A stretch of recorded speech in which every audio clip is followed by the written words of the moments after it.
I'm just gonna, before I start, I'm just gonna have, can you pass out these packets to this half of everything? And I'm gonna take one and pass it down to this half of the room. So really what I'm gonna do is just go off, so Killian just talked about the difference between ELD and SDI. I'm gonna talk a little bit more about SDI. So the name is really unfortunate, it's not a pretty name, it's not a fun name, but it is incredibly important for you if you have language learners at all, and like Killian said, it's just good teaching. So if you're not, somebody, is there anybody here who doesn't really have very many English language learners in their class? Okay, so not to worry, this is stuff that works on me. I know in grad school, I have to admit that becoming a student again has really made me realize that all of the things that I'm going to share with you right now will work on adults too. It just helps you learn. So yes, so I'm glad to be here. Basically, just to this, if you want to open the page, I'll explain the graphic in the front in a minute, but if you want to open to the back of the front page, there's a little agenda that I'm going to go through. And just to check in, so most people hadn't heard of SDI, totally understandable, but just in terms of your lesson planning, when you sit down on Sunday nights, or maybe you're really efficient now and you do it Friday on your prep, I don't know, how present is the thought of like, I have to make sure my English language learners can get this? Like, how much is that part of your thought process when you're lesson planning? Just think about it and then put up one finger if it's like, I don't really think of that yet, I'm still thinking about my math objective or whatever, pretty much. 2, if it's like a little bit, I'm thinking about, okay, how do I explain this vocabulary word a little bit? And 3, if it's all the time, I have to, it's just part of my thought process naturally. So just think about that and raise your fingers. So I see some 1s, some 2s. Looks like your 3 makes sense given your situation. Okay. All right, that's helpful. So ideally, by the end of your first year and starting into your second year of teaching, there'll be something that's just automatic. There's a tool, think of it as your toolkit. You have your SDI toolkit you carry with you whenever you go lesson plan, and there's tons of strategies you can just infuse into your lesson plans. And what I'm going to do is just kind of share some that are, I'm not going to share a lot, but I'm going to share a few that I really think are just about absolutely necessary in an English language learner classroom. But first, I just wanted to share with you a visual. So, a shoe. I was trying to think, what is a good metaphor for SDI? And I really think it's a shoe, okay? So maybe people aren't reading my little description, but basically, wherever you go during the day, if I'm at work walking around, I have my shoes on. If I'm going to the grocery store buying my groceries, I still have my shoes on. If I'm going out to meet friends at the bar, I still have my shoes on. If I'm filling my car with gas, I have my shoes on. Whatever I'm doing, I have my shoes on. So different contexts, always wearing my shoes. Similarly, with SDI, I don't care what you're teaching. If you are teaching, human biology, if you're teaching addition of fractions, if you're teaching how to identify theme in a story, if you're teaching your students how to line up quietly, if you're teaching whatever you're teaching, SDI is always there with you. It's like, maybe it's like the fish in the water. Wherever the fish hangs out, the water's always around.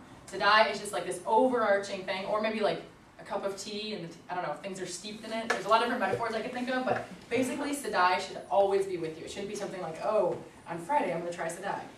False. You should try SDI every day. So I just think of it as the shoe. It goes with you wherever you are, no matter what context, what teaching context you're in. Okay.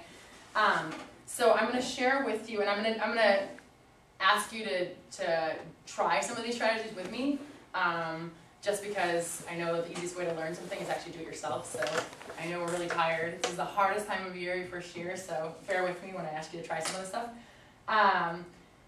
The first one on the list, who can read that for me? Someone say it on the A, it's A, B, C, D. The pair share, exactly. So think pair share. Raise your hand if you've heard of it. Okay, hands down. Raise your hand if you use it in your classroom. Okay, so it's something that it's probably one of the first teaching strategies you use, and it seems super obvious. Talk to your partner. Like, when I first learned about that in my Teach for America Institute in 2002, I was like, not really exciting about it. It wasn't exciting. I thought, okay, yeah, have the kids talk to the person next to them. Who cares? I have bigger things to do. But actually, as the instructional coach at my school, I'm in classrooms all the time, I'm observing all the time, and I see it used very little. And it's actually probably the most powerful strategy for English language learners that I can think of. It is incredibly powerful, and it's used not enough. It's like I wrote here, Sadai is about getting the most bang for your instructional buck. So anything you say or teach, if you have your students pair share or talk to somebody about it, that automatically ups their chances of mastering it, ups their understanding of it, just increases, it's just more bang for your instructional buck, basically. And for English language learners, they're practicing their oral language development. So I put in this packet, these are some resources. This guy called Frank Lyman, he's the Think, Pair, Share guru. So you can see there's like, they give you different ways to think, different ways students can pair, and different ways students can share with each other. So some things to think about with having students pair share.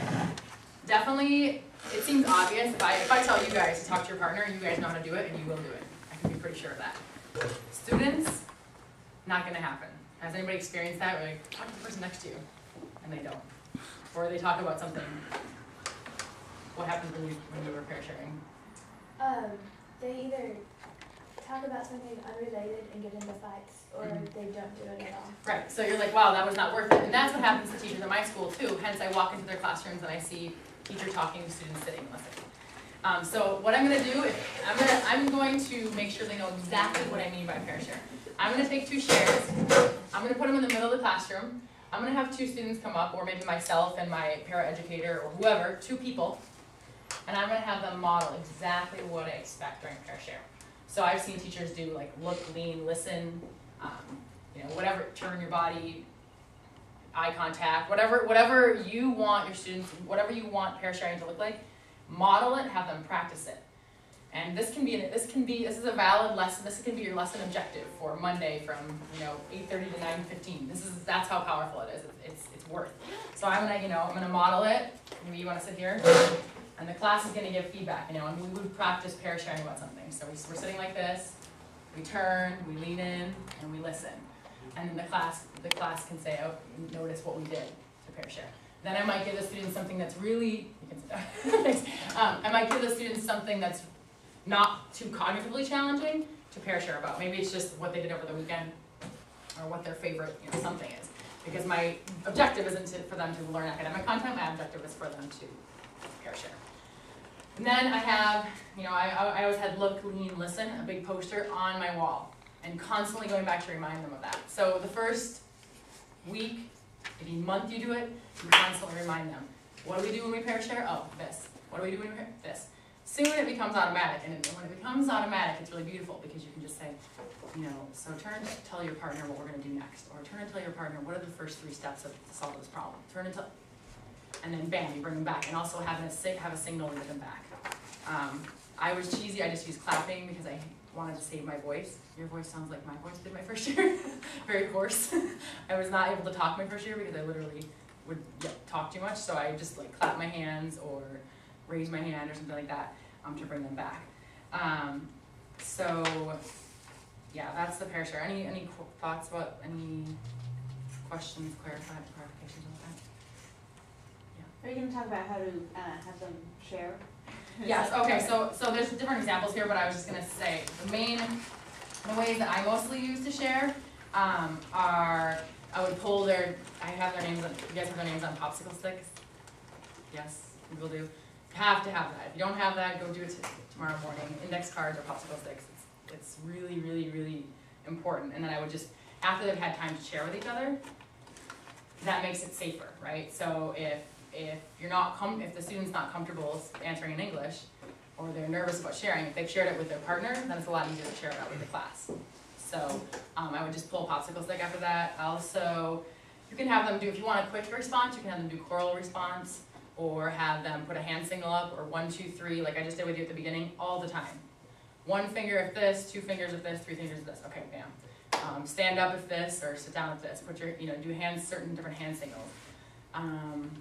Or you can call in volunteers sometimes, depending on if it's a really difficult question, you don't want to call out a kid, you can just call in a volunteer. But generally I just do the popsicle sticks, have them share out. So go ahead and just thinking about how powerful this is for language learners. I mean, they have to say, you have to be able to say something before you can write it or read it or anything. They have to talk. And they also, it just helps them